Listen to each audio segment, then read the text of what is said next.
Good evening, ladies and gentlemen, and welcome to another episode of Bullseye. Oh my goodness, are we very, very happy to have you with us again tonight on Tuesday night. And I'm telling you what, folks, we got a fun, full show for you tonight. Not only, of course, do we have the great Bradley Lewis Walker joining you in just a matter of moments, as he always does on Tuesday night. But in about 30 minutes, we're going to have basketball great Tony Grier joining us live here on our Bullseye show. And believe me, we got a lot to go over tonight. We got Bradley Lewis Walker about to come on. We got the Memphis game to recap. Preview the Houston game. We got some basketball news for you. So just a fun-filled night. For those of you joining us, we are on YouTube as well right now. So if you are on Facebook or you have friends that are for some reason not near Facebook, you can join us on the Frankly Speaking Sports Network live right now on YouTube, and you can watch the show. As always on Tuesday night, he's usually smiling when I bring him up, so let's hope he still is. We got Bradley Lewis Walker. Bradley, how you doing today, buddy? I'm doing good, Frank. How are you doing? I'm doing good, Bradley. Hey, let's get right into it. As I mentioned, we have a unbelievable packed show tonight, and we have people listening on several different platforms to us, but let's go ahead and before we show some highlights of this game, and there's actually some highlights from this game, it was a game that we lost by one. A loss is a loss. Doesn't matter how you take it in the standings, it counts as an L. But to me, and I don't know about your feeling, this game seemed and felt a lot different than the previous 6 games because no, we didn't win. Yes, we had a chance to win, but there was so much things that I saw in this game that probably looked better than the first 6 games all put together. Oh, no, Larry. Yours truly met a friend to watch the Gators Bulldogs game, and I was sitting in my car pulling into Buffalo Wild Wings in Largo, and they were up 33-17. I said, wow, this could be the day that both USF and Florida both get a win. Wouldn't that be something? And before I knew it, as soon as I got in the restaurant, I got the notice that they had lost by 1 point. But as I wrote in a couple of my articles, and you can read them, guys, on Bullseye, I did post them both to the Facebook group. This is by far, I think, the best game that USF has played all season. This is a game that we can't sit here and say, you know what? It was the turnovers. It was the penalties. There was nothing really that they did wrong, so they were unable to stop Memphis on those final 2 drives. Had they gotten a first down on that, before the last drive, the game would have been over. We'd be talking about a W today. Yeah, and but like I said, lots and lots of good things we saw here from the quarterback position, which we're going to show some highlights, which I thought, it's the first time all year as a fan that I felt comfortable with the guy that we had behind center. Made some plays, made some nice passes, threw for 200 yards, threw a 75-yard pass. As we know, a lot of that was a run, but it still counts in the books as a pass. And it just seemed like, to me, that Noah Johnson had control of this offense on Saturday. Yeah, Larry, no doubt about that. It was, again, he didn't throw any interceptions. He didn't fumble the ball. I mean, yeah, you're exactly right. Of course, the 75-yard touchdown to Kelly Joyner was the highlight. I'm sure we'll be seeing that in the highlights. But here's what I want to point out. How about this? We went 4 for 4 on field goals. How about that? And then they were all from 49 and inside. So that was awesome that we made 4 field goals and all our extra points. So we made little mistakes in this football game. And you're about to see some of those field goals, but while you're on that topic, let's take a moment to congratulate Spencer Schrader, the field goal kicker for the USF Bulls. who made every single field goal was over 40 yards. It was 49, 47, 41, and 46-yard field goals, and was named AAC's Special Teams Player of the Week. And like you said, Bradley, deservingly so. Yeah, that's been a topic that a lot of USF fans, I mean, I've been seeing articles and stuff locally, and they've been talking about, can the USF field goal unit kick a field goal longer than 30 yards? Obviously they can, because they made 4 of them on Saturday. Yeah, well, let's go ahead. I'm going to bring a couple of these things down as always, so the fans that did not get to see what you and I saw, at least we'll have an idea what we are talking about here. We're going to show you, I think it's about a 3-4 minute. What I did was I got a 3 or 4 minute tape here. I think it's closer to 4 minutes of some highlights. Then Bradley and I will come back and talk. And then I got to play the press conference from Coach Jeff Scott that just came out. We're not going to listen to all the questions the people asked Jeff Scott, but we're going to play the first part of the press conference up to where he asks if there's any questions. So let's go ahead and show you those highlights. And there was some good things. So watch it with an open mind and open attitude, and some impressive stuff we'll talk about here.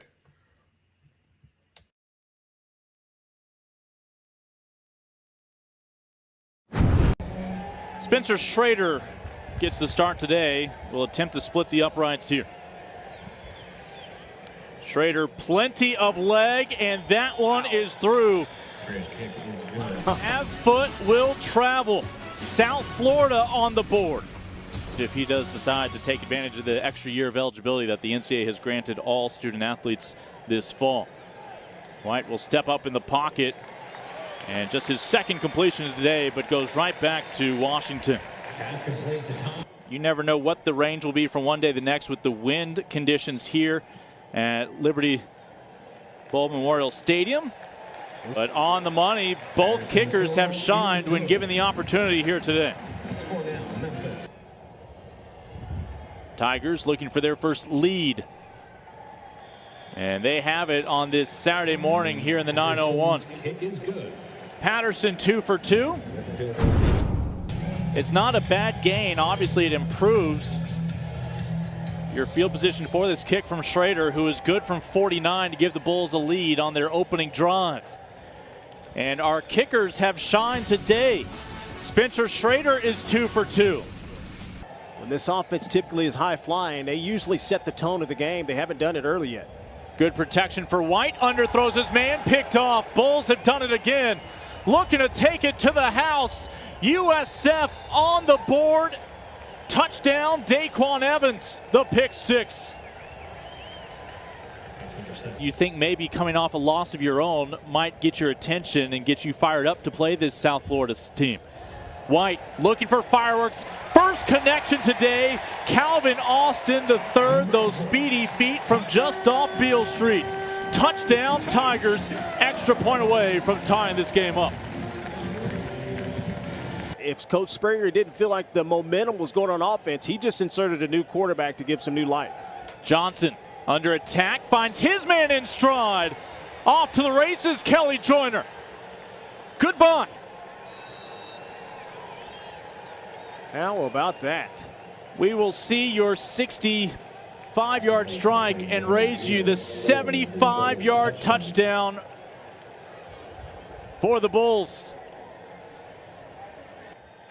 Johnson obviously a threat to keep it himself. He'll roll out. Eyes the end zone, touchdown. Second touchdown toss today for Noah Johnson. This time finds his tight end, Brinkman. You know, Bentley Sanders doing his homework, had 2 weeks off to know this and makes the play. Need the 24-yard line. White able to buy himself time. He's got Dykes, who had a close call with the end zone back in the first half, and he's got the Tigers closer to that end zone here in the third quarter. I think at this moment in time, you want to come away with points just from a confidence standpoint. White at the goal line. It's a moot point. He finds Dykes. Touchdown.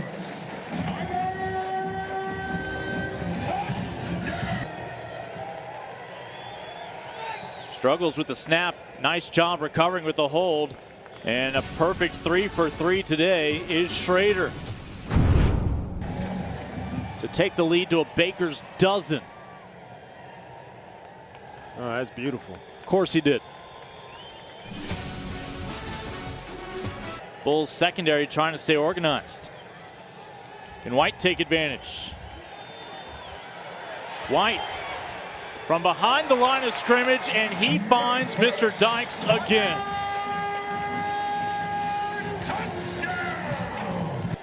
This is certainly going to be an interesting one here.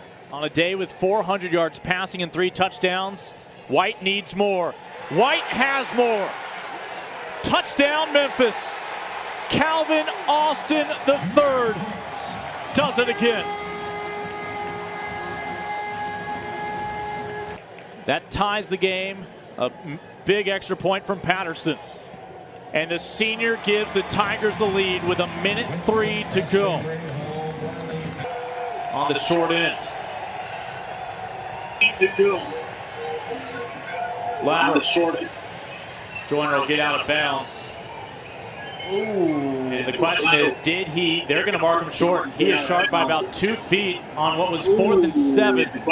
What a day. That's 34-33. Tigers able to hang on. What a day.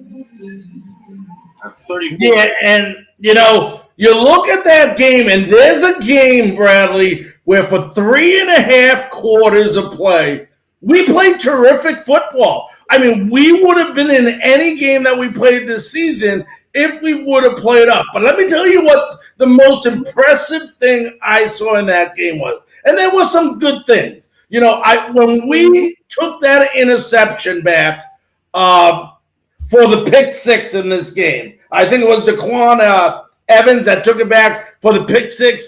Well, immediately Memphis came back, and on the first play, I think it took 7 seconds, threw a deep touchdown pass to take the sails, what seemed like the winds out of the sail on that play. But wait a minute. The very next play that USF gets, Noah Johnson throws a 75-yard touchdown pass to Joyner, and they came right back. I thought that was showing some great, just handling adversity in the best way that you could. Yeah, well, that's right there, Larry. That's that shows that they have that comeback fight in them. I don't think me and you have seen that all year. I think, I can relate. Being at the Tulsa game, they gave up. I mean, they were down. They gave up. This game, they did not. They knew they had a shot, to come back and win. Obviously, you get the pick 6.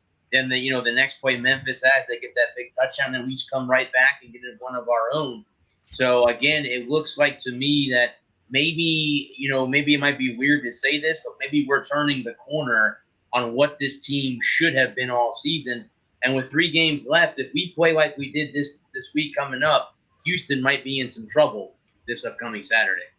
And, not only did we get to see a quarterback settle in Noah Johnson, who ended up 20 for 29, 217 yards, 2 touchdowns. Most impressive, he hit 9 different receivers in this game. So it wasn't like he was keying on one particular player. He was, all across the field. Our offense with him at quarterback averaged 5.3 yards. Unfortunately, Memphis averaged 6.4. But I'll take our offense averaging 5.3 yards per play all day long. And, I think that the other thing that we missed out on, Ford did not play that game.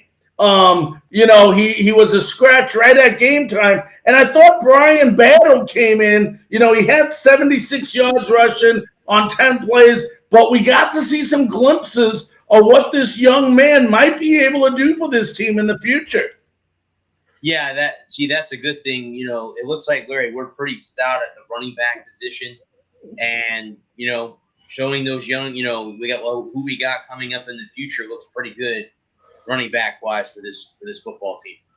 And I think the one thing, and there's a couple of things, we have to be honest with each other. But the one thing that really hurt us is the USF offense, when they were on third downs, only completed 2 of 12 tries, and that is definitely not a winning formula when you only make 2 of 12 of third down conversions. Well, yeah, like I mentioned earlier, when when Memphis got within 7 points, had the USF Bulls got a first down on that next possession and extended that drive, there wouldn't have been any time left for Memphis to get the go-ahead touchdown or the go-ahead extra point. But if we were able to get a first down on that drive, the game would have been over and we would have been talking about a W.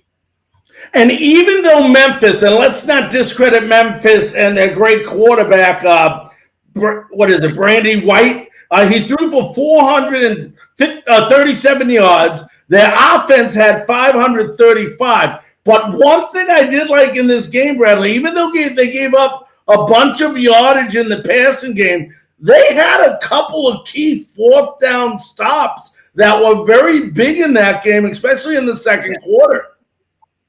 Yeah, that's, again, they turned the ball over a lot on downs. USF had some big fourth down stops and, forced them, put the offense right back on the field. And, if we're going to win in the last 3 games, we're going to have to get them off the field on third down and make sure that we convert our third downs to get the defense rest. Yeah, and I thought, the big difference in this game, as we just mentioned before, on third down conversions, you got a team like the Bulls who are 2 for 12, and then you have a team like the Memphis Tigers who go 10 for 19. So obviously you can see the difference. And let's not forget, getting third downs also helps you with clock management throughout that game, which they would have been a lot easier to run the ball later in the game and possibly run the clock out. But when you're not, making those third down conversions, obviously that's not playing in favor. No, and then again, like you said too, going 2 for 12, you're turning the ball back over to them and giving them more offensive possessions, which you don't want to do, especially a team like Memphis that can score at will. And, this, Larry, will remind you a lot of what they'll face in 3 weeks from now when they play the UCF Knights, because the Knights move down the field very quickly too. So this could be a glimpse of what the Bulls will get in a few weeks from now on Black Friday. Now, we are about 10 minutes away from having the great Tony Grier, one of the greatest basketball players ever to play in USF history, turn the program around back in the early 80s. We'll have him on in about 10 minutes. After that, Bradley and I will talk about the Houston game coming up versus the Houston Cougars. For if you do not know, that is a 3 o'clock start this Saturday in Houston. So a 3 o'clock start, mid-afternoon. But a couple of things before we get to Jeff Scott. Brandy White, I told you, was 30 of 50, had 2 great receivers that played well. One was Sean Dykes, as you know, 147 yards. And let's not forget Calvin Austin Jr. also had 2 touchdowns. So lots and lots of stuff. But after the game, when Jeff Scott was talking, he was talking about the team and progress. He used the word progress a lot. Nobody likes to lose, okay? A loss is a loss. I don't care if it's by 1 point or if it's by 40 points. In the standings, it counts the same way.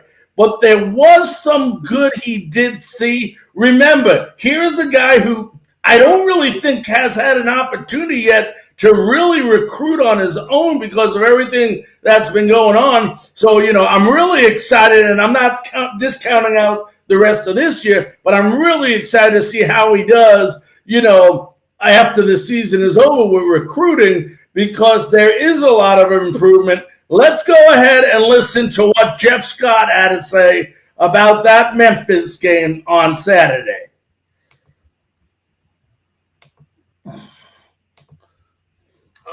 Good to get back on the practice field today. Obviously we haven't got the results to this point that we want, but I do believe that will come. And the reason I'm confident in that is really the change that I've seen within our locker room. Sometimes you have to go through adversity to really kind of get to the point where change takes place, and guys have to kind of make a decision which side of the line that they're going to be on. And I think one of the biggest goals for this season for myself and our staff, especially since we didn't get spring practice and we didn't get to be around our guys a lot during the spring and summer, was to clearly establish the standards, clearly establish the foundation and the culture that is going to be expected. And that's really what gives me a lot of hope and optimism. Is I just feel like our guys have been very resilient. I think if you watch the way our guys played for 3.5 quarters last week, it looked more like a 5-1 team than a 1-5 team. And I haven't been here in the past, but just from other people, I think I'm seeing progress. And I think it's obviously frustrating for coaches and players because we want to see the progress on the scoreboard with the wins at the same time that you're making progress in the locker room. But that's not always the case. And right now we're making a lot more progress off the field in our locker room within our team than we maybe are on the scoreboard. But I do believe that it will come. And when you go through a season like we're going through right now, it gives you a lot of opportunities to teach and to learn and to understand the expectations and how we're going to do things. And I feel like our guys have responded very well considering the adversity that we've been through, and look for a strong finish. I don't expect our guys to change now, and that's really what I've kind of challenged them on is they've really shown up just about every week with the right attitude, shown up to practice no matter the good or bad from the week before.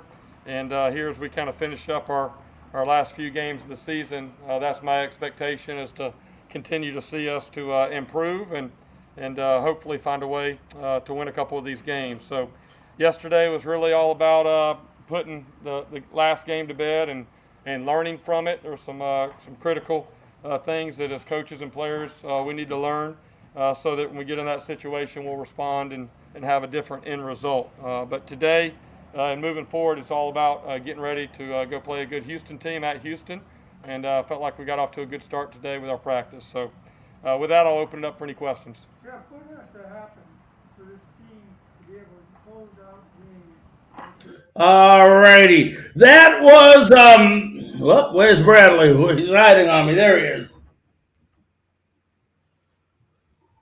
All right. I'm not sure what that was. But, all right, ladies and gentlemen, that was Coach. And you listen to Coach, and, from what you're hearing out of Coach Scott, Brad, it seemed like, he took the negative, which was the loss, but he's turning it into some positives that he's seeing that could carry them along the next 3 games. Yeah, actually, Larry, to be honest with you, this is the first press conference I think I've heard him actually, he said that they didn't have the opportunity to get together during the spring and the summertime, but he's got better, the locker room's gotten better, which that'll definitely, lead to more wins. He seemed pretty positive about what was going on. He said that, they played 3.5 good quarters, and they were going to put the game to bed and hopefully take the positives out of that. And again, they will be playing their last road game of the season this upcoming Saturday, because the 2 remaining games after this Saturday are at home against Navy and UCF. But, I'm looking forward to – I hope, Larry, they come out and play like they did against Memphis, because if they do, hopefully we'll be crossing our fingers. We'll be talking about a W next week. Yeah, and, like I said, we will be talking more in detail about that after the interview we have coming up with Tony Grier, which we're just about, it looks 5 minutes away. But before we get to Tony, let's talk a little bit. I'm going to bring a picture up here. See if I can get this picture up. How big I can get it. All right. It looks like. All right, let's go with it that way. Okay, for those of you that follow great news out of USF Hoops, we want to make sure before we get Tony on the phone to recognize this young man. This young man was hurt all last year. Okay, he went down with a knee injury, but University of South Florida He's a junior forward. Alexis Yetner was selected to the American Athletic Conference preseason all-conference second team. Okay, so that's the thing they do before the seasons begin. This is his second straight year. Now remember, he missed the entire 2019-2020 season, which was an injury, which was, like I said, a knee injury. Before that season, he led the league in rebounding with 9.6 per game. And listen to this, pulling down a season league record of 346 boards. Just incredible. He also paced the conference with 3.3 offensive rebounds per game, and he had 3 of those games with 16 or more rebounds. And now add to this, Bradley, he had 12.3 points per game and had 15 doubles. That's Alexis Yetner. And, I mean, this guy is going to be a force. And he's going to be back this year. And for all of you out there wondering what's going to happen with this basketball team, a schedule really hasn't been set. They're expecting that in the next week, I am hearing. And for those of you that listen to coaches' polls, follow coaches' polls, we all know, take them with a grain of salt before the season started. But right now, based on what the coaches are predicting in the AAC, which is the American Athletic Conference, they are picking the USF Bulls to finish 5th. 5th is middle of the pack. Obviously, Houston is tabbed to be number 1 with that strong team. So, you know, I kind of like this, Brad, because here's a team that 2 years ago played real well, obviously had an off season without their big man this year, and now they're being predicted in the middle of the pack. So not too much pressure either way on this team, where they can maybe play under the radar and surprise some people this year.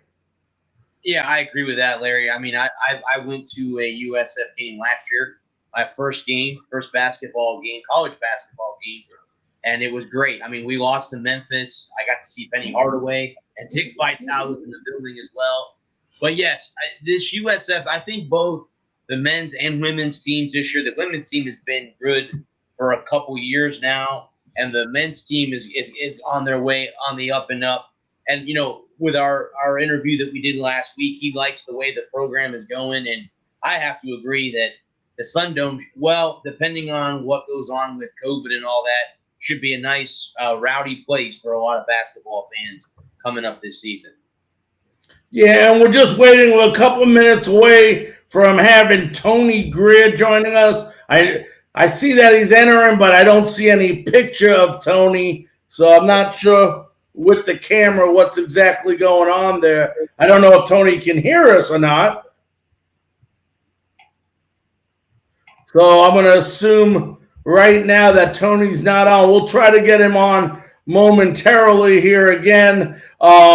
But let's talk about Tony a minute, and we'll talk about this again. But here's a guy, Tony Grier, who will be joining us in a couple seconds. I expect a text from him. We'll find out. He's going to try to come back on video. Sometimes the other person on the other side, the video is not set up to what we are. No big deal if that is an issue. As always, we'll get him on the phone. We'll do our phone interview and talk to him. But, Bradley, listen to this guy. This guy was playing before you were born, just to give you an idea, okay? Played from 1979 to 1982.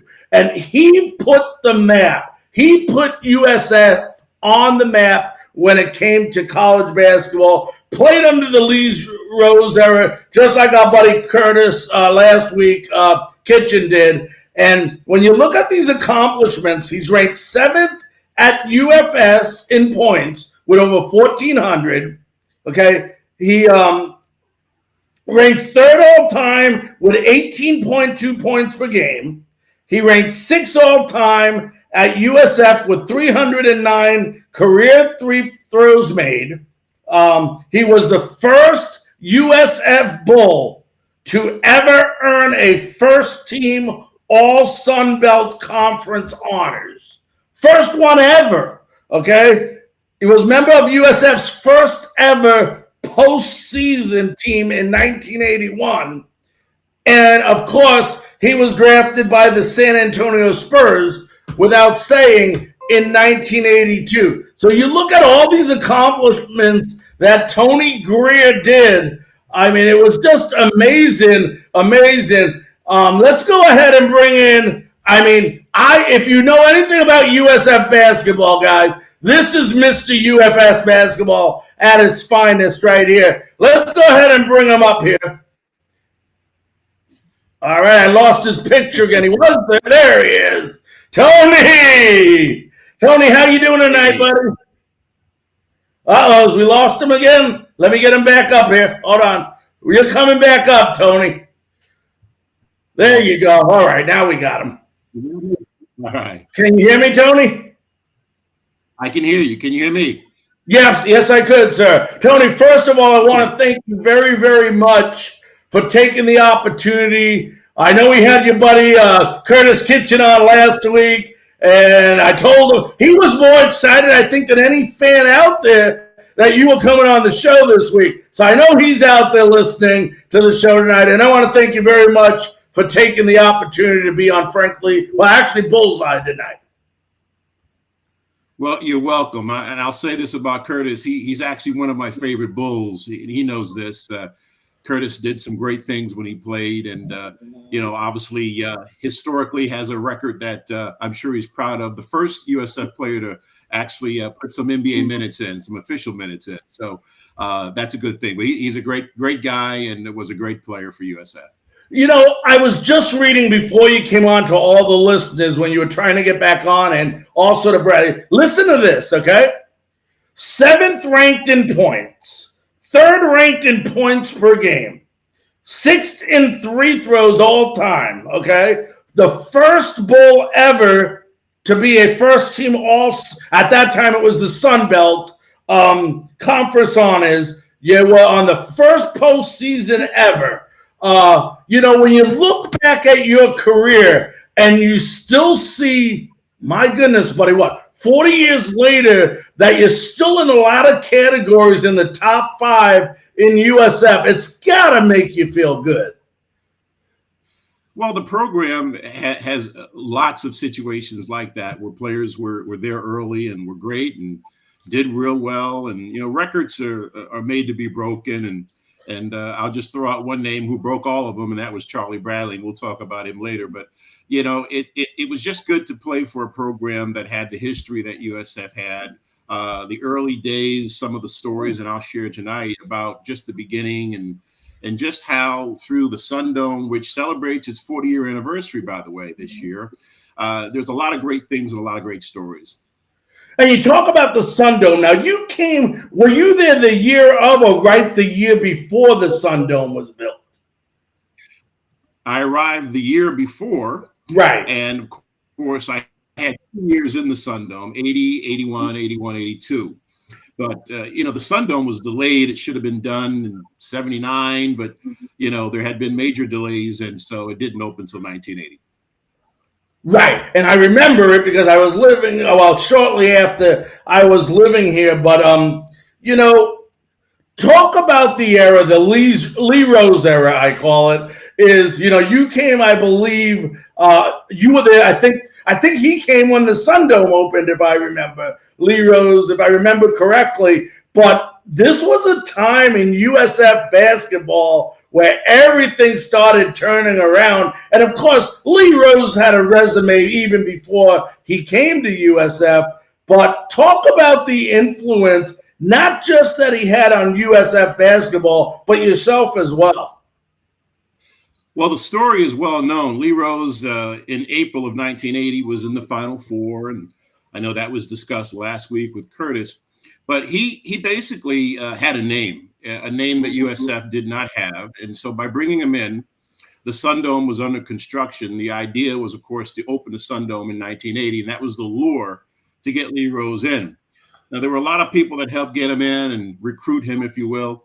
But I think he was looking for a new opportunity, and he wanted to come south. I think his wife, Eleanor, had some family here in Florida.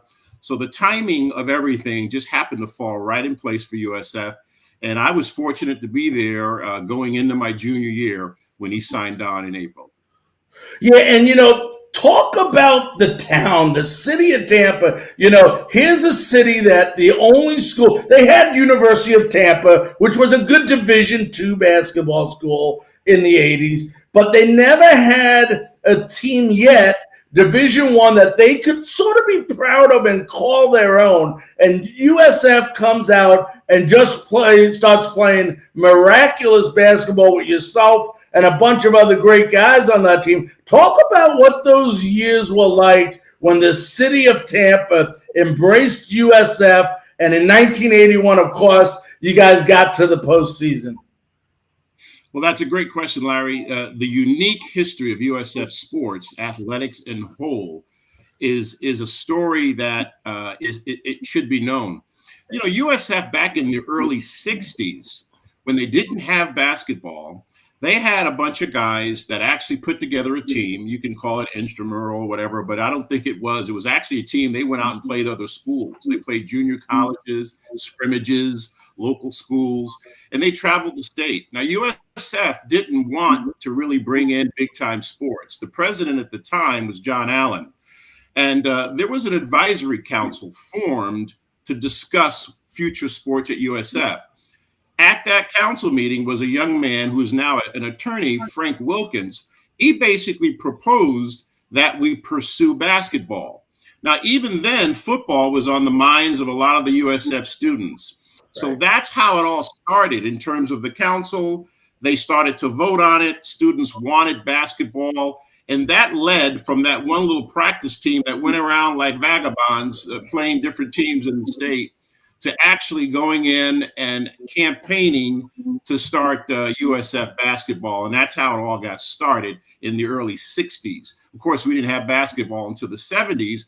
And my point is that sometimes a lot of these stories you hear about, the Sun Dome, et cetera, have started at other times, a lot earlier. And USF's story was, and of course, the mid-70s, which I'll discuss, was also a significant time for USF basketball. Let me ask you this, because, and it's a question that you'll understand as a former athlete and one that played within the state of Florida, but you got a lot of unbelievable teams down here in the state of Florida, whether it's football or basketball or baseball, college in general teams, you know, UCF, UF, FSU, Miami, just to name a few. How do you, besides winning, I know winning takes care of a lot of issues, but how do you get the city of Tampa to embrace around the kids that are playing at USF today? Stop being this, and I know they got a big following, the Gators and the Seminoles and the Hurricanes, but this is USF country. We're in Tampa Bay. How do you get this city? Is it the fact that winning takes care of all, and they'll come around when I remember when the team in football was number 2 not too long ago. This town seemed like it was going crazy. Is that what we need from the basketball team or the football team again to get these fans, USF Bulls, not these Gators or Seminoles? Well, one of your points, winning, of course, will always solve some of those problems.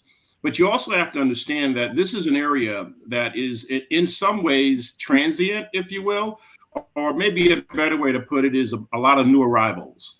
So as the new people come into Florida, people retire, they bring with them their traditions.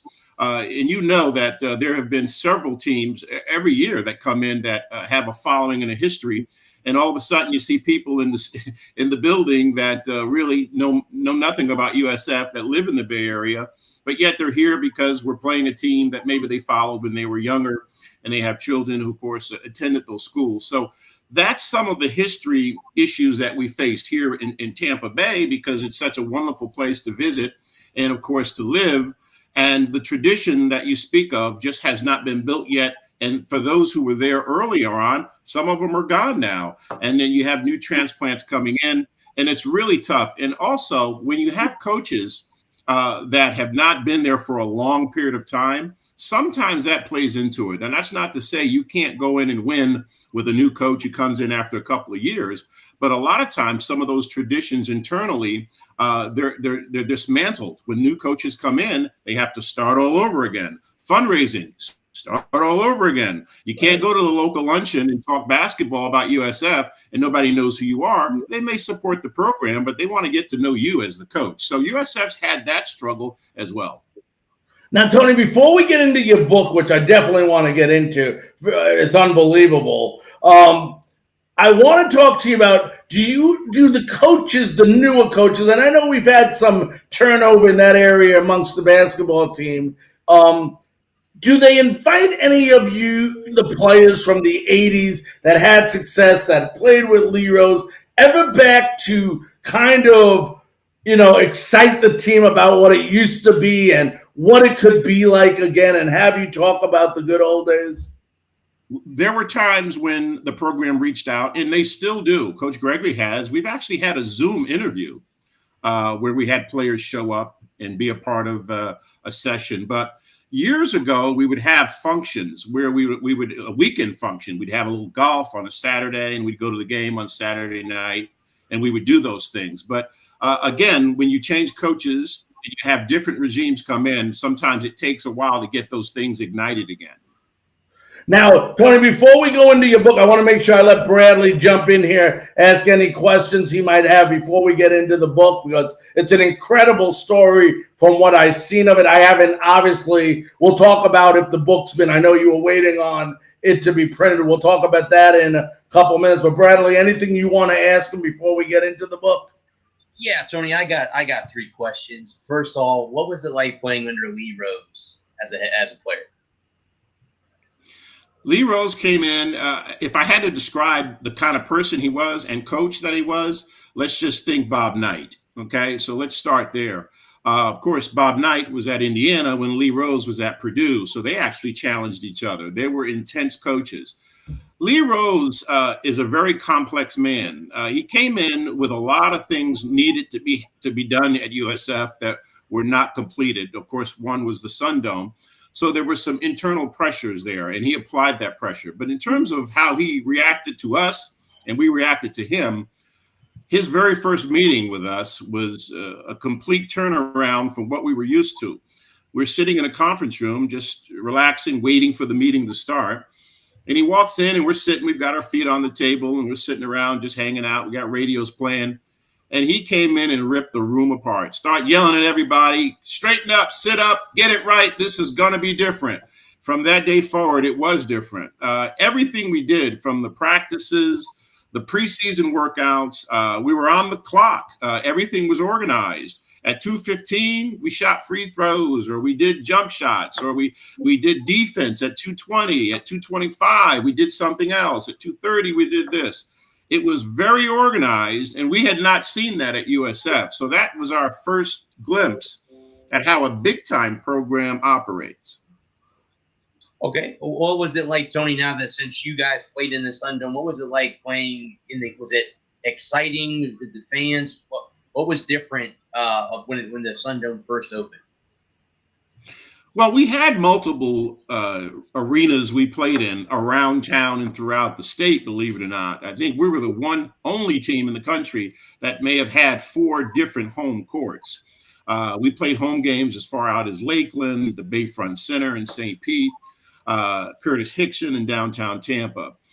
Whenever you have a multi-purpose arena, which was the original reason for the Sun Dome, and of course, that was a whole political thing there to get it built, you then build that fan support that you talked about earlier, Larry, because you now have students on campus who now have a place to go and cheer on their team and build that kind of following. And Lee Rose, of course, understood that. And we as players really reacted very well to that. We knew we had to win games, certainly early on, because the Sun Dome was a gamble for USF. A lot of things happened where that was certainly not the intention of a lot of students, and they thought it was going to be maybe an arena for maybe student activities and some other things. So it's researched well in the book in terms of what went down with that. But we ended up putting it together. We won some games, and we made it successful for that short stint, at least, because it had to work that way in order for it to make sense. And the last one, Tony, was there any particular team going into a season that you absolutely wanted to beat? when the season began? Well, we dedicated the building against Duke. And, a little USF history. That Duke game was Mike Krzyzewski's first road game as Duke head coach. Coach K had not coached at Duke long. It was his first season, and they were 1-0 coming in. He had a home win before he came to Tampa to play us. And it was a very interesting night, of course. That was the first night that I saw people come out, and they had tuxedos on. And it was a really big night for Tampa and the university to have dignitaries there. And, obviously the building was not necessarily 100% complete, but we did, of course, sell it out, if you will. But there were only about 7,000 seats available at that night. But that was the beginning. Dick Vitale came in and did, it's one of ESPN's earlier games. And, of course, he did color commentary that night. So that was something that I was happy to be a part of. Yeah, and Tony, in this book, Raging Bull, it's just incredible because, a lot of people think, and, we know it's not the case, that everything's handed to everyone. The reason why they're a good athlete is because of this, or the reason they got this is because of this. They don't realize the hard work and the tribulations that sometimes people have to go through in order to get to that point before they become successful. I believe it was in your book, Raging Bull, where you talk about your childhood and how you didn't really have a lot. You came from poverty, and you just made the most out of the situations as they arose. Well, that's a lesson in life, a lesson that I teach my children. People come from different backgrounds all the time. There's a multitude of motivations that occur in your young life that elevate you to a level where there's no turning back. And I think that in part, my life was kind of like USF's. USF was a bold university. They came out and did some things very early that other schools in the state and in the country had not done before. We talk a lot about Lee Rose and the Sun Dome, which again was a very, very significant time. There's also the USF football story moving forward. But even before that, in the mid-'70s, USF actually hired a coach by the name of Bill Gibson. Bill Gibson coached at Virginia, was a great coach in the ACC. That was actually USF's first big, bold move to lure in a coach of name recognition to come in and propel a program. It's an interesting story because 5 weeks into the job, he had a heart attack, and it didn't look like he was going to coach. And he got healthy with doctors' orders and blessings, and he got through his first season. USF played some great teams. They beat FSU that first year. They went 15-10. Bill Gibson actually was probably one of the most deserving coaches of all-time greats because of what he did and propelled USF. That's when we first met George Steinbrenner as a university. The first time George Steinbrenner got involved was because of Bill Gibson. Cecil Mackey was the president of USF at the time. And so Mr. Steinbrenner got involved, and then that's how the Sun Dome story became a story. And of course, it takes time. You plant your seeds, and then of course they projected it. Groundbreaking was in '77 to open in '79, and of course it opened a year later in 1980. Yeah, now talk in depth. I mean, I don't want you to give the whole book away, but first of all, talk about the book. Talk about what the inspiration behind writing the book was, and also how people can get a hold of the book as well. Well, the book has actually been out for some time. I'm kind of putting it out there again. Let's just say an additional printing of the book because of the anniversary of the Sun Dome, now the Yuengling Center. So it kind of fits right in to the timing of the book as a re-release, if you will. It was actually published in 2007. The book started with ideas that we all have. We want to cherish the history that we have. I had actually gone to USF and said that they should at least pursue taking the history and somehow documenting it in the best way they can. That led through a discussion with Mike Lewis, who's no longer part of USF's program, but was an administrator there. And we decided to pursue that. and it was based on just that idea.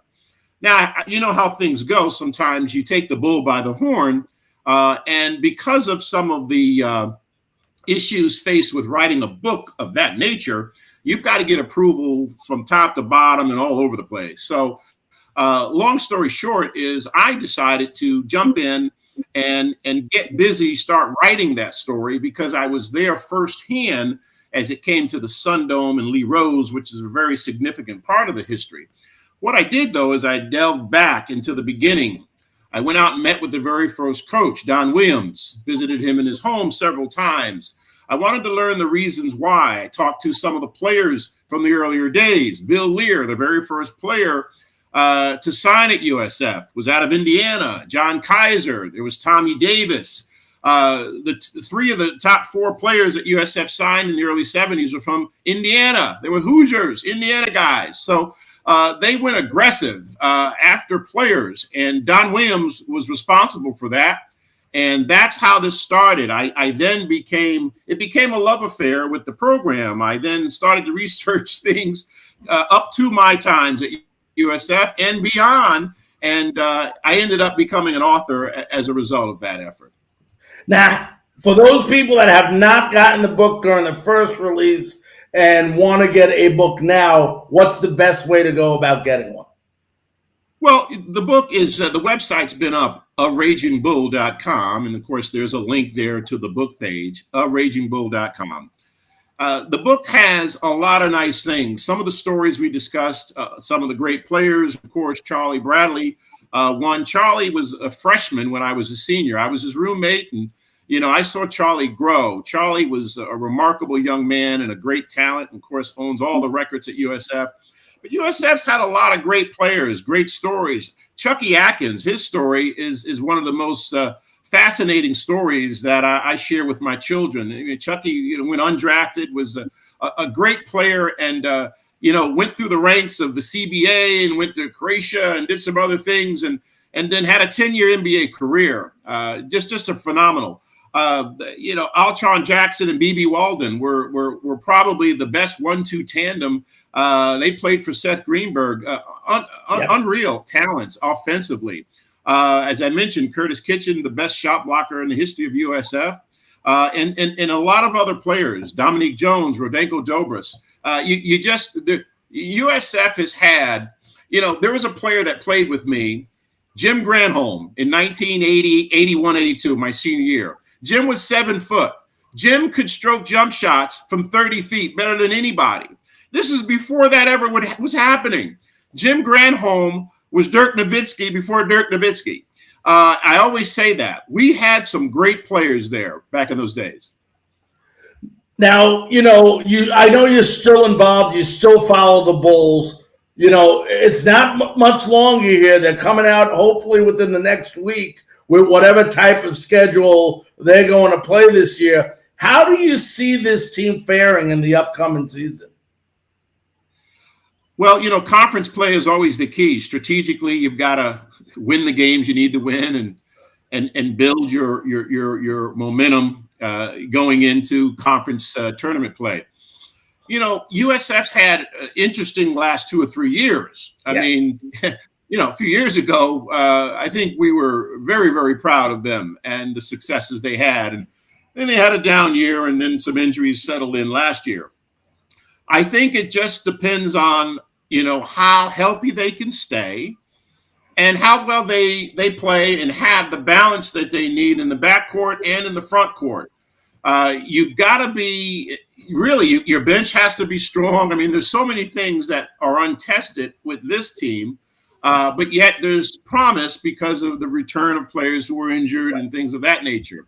But, I'll be out there and I'll be cheering them on, and and I'm sure that things will turn in the right direction for them. Yeah. Well, listen, my friend, I want to thank you so very, very much for giving us the opportunity to have you on Bullseye tonight. It's been a great honor and pleasure having you. Well, I'd be remiss if I didn't mention, in my opinion, the greatest athlete to ever play at USF, and his name was Willie Redden. He was our center in the early 80s. Had to mention his name. You wouldn't know Willie well, but you can talk to people. I know Curtis Kitchen knows him well because he's played against him even in France professionally. Willie Redden was an absolutely great physical specimen, the best we've ever had at USF. Wow. Well, thank you for letting us know that. Like I said, we owe a lot to the guys that started it all out in the 70s and the 80s. I just want to let you, like I let Curtis know last week, that you guys, as far as Bradley and I are concerned, have not been forgotten. We still remember where it all started from, and, you always have an open invitation to come on our show. Well, I appreciate you, Bradley and Larry, what you guys are doing. This is something that's needed. Really appreciate it. We really do. Anything you need, we're here for you, my friend. Okay. Go Bulls. Go Bulls.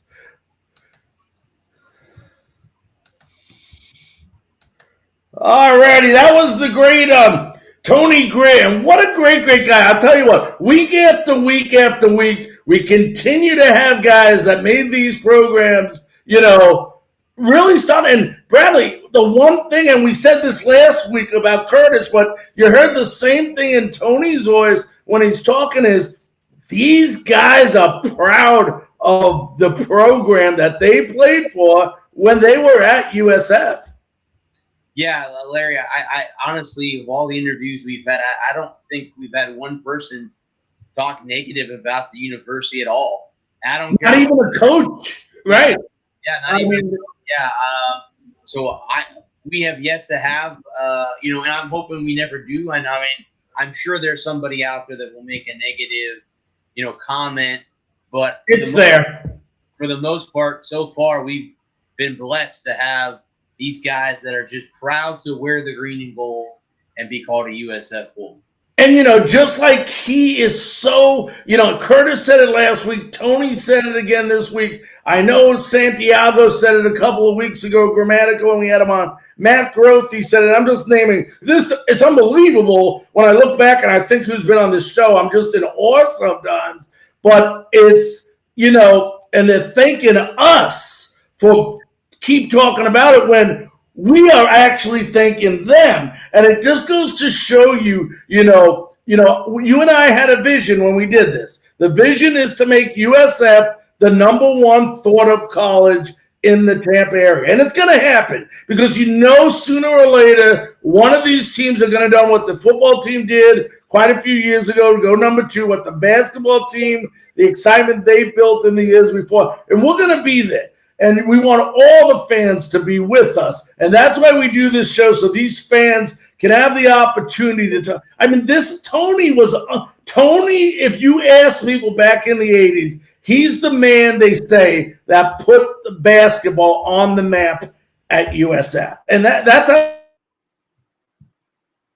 they describe, you heard all the statistics, and, statistics only show you the type of player he was. He was even a better man. The guy was a teammate, a team player, and just a great human being. You hear everybody talk about him when we bring them on, like Curtis last week about Tony and about him talking about Redden just now and him talking about Bradley. I mean, they all complement each other, and there just doesn't seem like any selfishness there at all. And they play the game the way the game was played back then. That's probably the best I could say. And we're very, like you said, very, very blessed to have these guys joining us week in and week out on this program.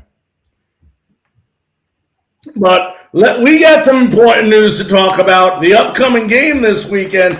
Here's a Houston Cougars team that not too long ago was a pretty darn good team. We know they're a powerful basketball team. Fortunately, they're 2-3. They lost to Cincinnati as well. But who the heck hasn't lost to Cincinnati, this year? But this is a team that is very inconsistent with their offense. They kind of like you, a lot of ways like USF.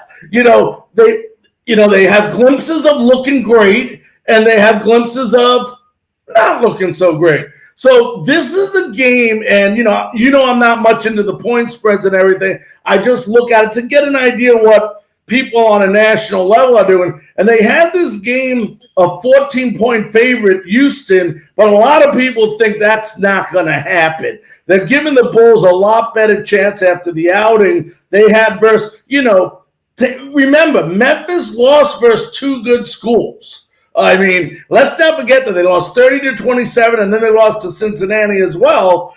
And, USF gave them the run for their money. This is a team that if USF comes out and plays a similar style game and just works on that third down efficiency and get a little bit better result, that they can actually sneak in there and possibly win this game. Yeah, Larry, I mean, we're currently on a 4-game losing streak to Houston. I know, 2 years ago, I was actually sitting watching the Gator-Georgia game, and that was when the Bulls were 7-0, and that was the first loss of the 6 that torpedoed that season. Charlie Strong second to last year. I mean, that's good news if they're not a very good offensive team. With Cincinnati, I don't know if anyone's going to beat them this year. I don't know if they play UCF or not. But, I mean, if that's the case, if we play like we did last week, we play mistake-free football. If Noah Johnson sticks to what he did a week ago, we get Johnny Ford back. Joyner's been playing well. If he spreads the ball around, Houston's going to have a long day. And we might finally get Jeff Scott his first AAC conference win. Yeah, because you look at this Houston team on defense, although statistically some of these players look real good, like Peyton Turner has 4 sacks on the year.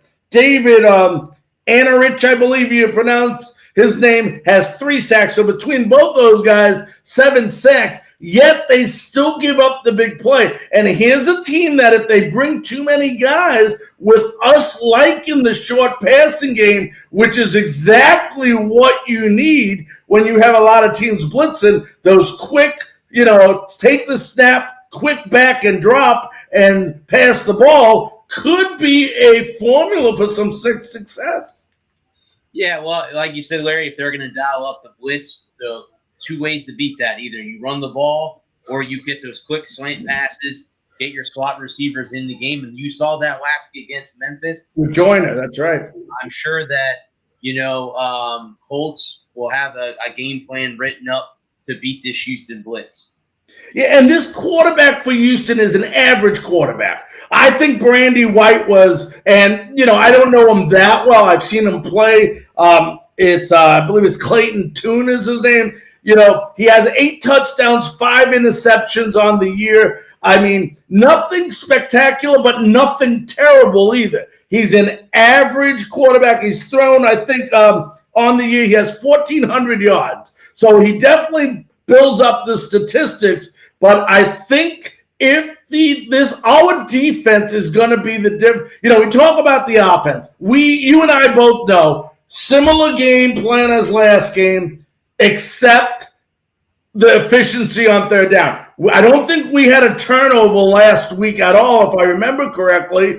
And number 2, I think we only had like 3 penalties for minimum yards. So like you said, that mistake-free football, including the penalties, is a formula that almost helped them win and will help them win. But if you can add a couple of more defensive plays like they made against this Memphis game on 4th down, I definitely think we have an opportunity to win. That's number 1. But number 2, I think we have to have, like I said earlier, and I know I sound like a broken record, and the reason why I say third down efficiency is we need to sustain drives. And what I mean by that is you can't go out.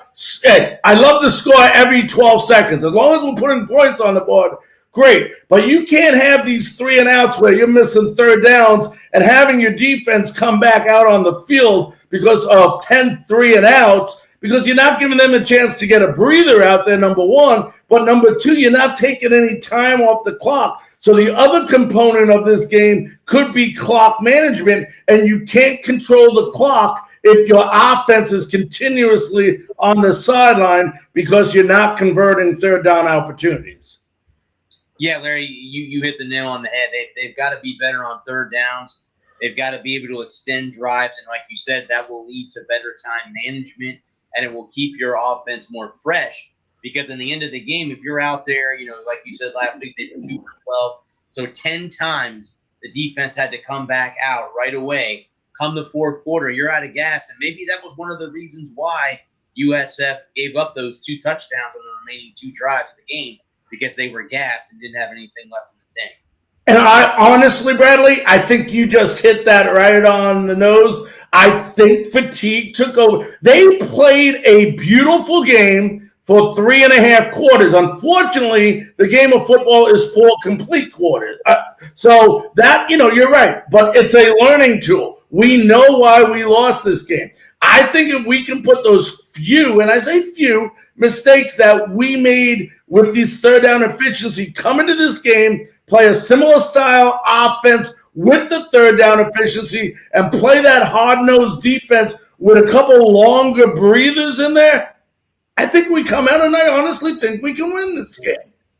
No, Larry, I do too. I mean, after how we played last week against Memphis, and you can call that a moral victory. Again, those don't count on the record books. We all know that. But if we play like we did last week, we take that positive, and it sounds like to me after watching Jeff Scott, that's what they're doing. And yeah, I can't see any reason why we can't, win against Houston this Saturday afternoon. And you would have to say, Bradley, because I know we're running short on time here, but the Memphis game is over. We did some things that were good. I will freak out if Noah Johnson is not behind center this weekend when we start the game. I think it's a safe bet to say he's the man right now. But if you play the way you did in Memphis, you lost that game, come back this week, play a similar style football, hard-nosed, not give up, give it all you got football, and you win this game, it's definitely got to give you momentum going into those last couple of games of the season. Yeah, Larry, to be honest with you, I don't know. I haven't looked forward, and I don't need to look forward too much, but to look forward to the Navy game, which is the second to last game of the season. Yes. If we can play well against Houston, and let's say we win and we beat Navy, we have a lot of momentum going into a game against UCF. And I'm hoping myself, yours truly, will hopefully be there the last 2 home games. I would love to be there on a Black Friday and spoil UCF. Well, that'd be their 3rd loss of the season. But it would be great to beat them and to shock them, because I'm telling you right now, from what I've read on UCF websites and stuff, they don't think we have a chance in hell that we're going to beat them at the end of the season. But if we play like we did last week, we got a good shot. Other than the third down thing, we got a good shot to win the last 3 games of the season. And, there's a reason why you play the game. We've seen every single week throughout, you look at what Florida did to Georgia this week. Now, I was confident that Florida could win that game, but they went down 14-0 in that game and come back. And then we saw Michigan State beat Michigan. Another week we saw another team beat another team. But, that's still 3 games away. I don't want to be thinking about that. We got to think about this game on Saturday and build a momentum so that when we do play UCF, it doesn't matter what the darn record is. It's the type of football we're playing at the time we're meeting UCF at the end of the year. Right, correct. Yeah, you can't look too far ahead. You can't pencil in 2 wins before UCF. We got to start with Houston, and I think we have a good opportunity to get our 2nd win of the season this Saturday. All right, Bradley, before we wrap it up, I know you got a show coming up Thursday night. Why don't you go ahead and tell our fans about that? Yeah, guys, I have a Thursday show. It's called The Walker Report. It's an all-sports podcast, and I just changed the format. I have 2 guys that call in every week, and instead of bringing them on at the end of the show, they're going to go through all the topics with me live. So we're going to do that. I changed it up last week. The rhythm went by. It went by very well. So that's going to be the game plan. We try to cover it. I try to cover every sport that I can. Obviously, I miss things. I'll be talking about the Masters. If you're into golf, that's coming up on Thursday. But yeah, guys, if you want to hop in there and join me, you're more than welcome to on that day. And as you know, Frankly Speaking Sports, the next 2 nights, tomorrow night, for all of you Lightning fans that have been around a while, we have 2004 Stanley Cup champion Brad Lukowich will be joining us tomorrow night. So a real great guest to have in there. We'll also have a Thursday night, which has been one of the more popular internet shows on Thursday night. Of course, it comes on right after Bradley's show.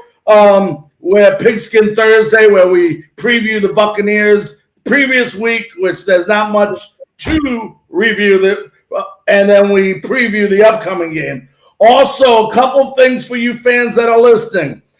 This show is not only put on Bradley's network and my network, but it's also on YouTube. Since it's a Frankly Speaking Sports production, it is under Frankly Speaking Sports. Bradley also has the ability to put it on his YouTube channel if he wants, but you can also watch all of the Bullseye Show, previous and upcoming, on Frankly Speaking Sports YouTube channel. Share it, subscribe it. Also, Bradley, I love that U behind you for USF Bulls. I've been looking to change this up on Tuesday nights, but one of the things I'm having trouble is finding the USF flag around the Tampa Bay area. So I'm going to keep looking for one so we can get that USF banner up there on Tuesday nights. Ladies and gentlemen, on behalf of Bradley and myself, we want to thank, first of all, Tony Grier for being our very special guest tonight. We'll let you know I do have a guest lined up for next week, but of course, we're not announcing that just yet because we're waiting on a couple of things.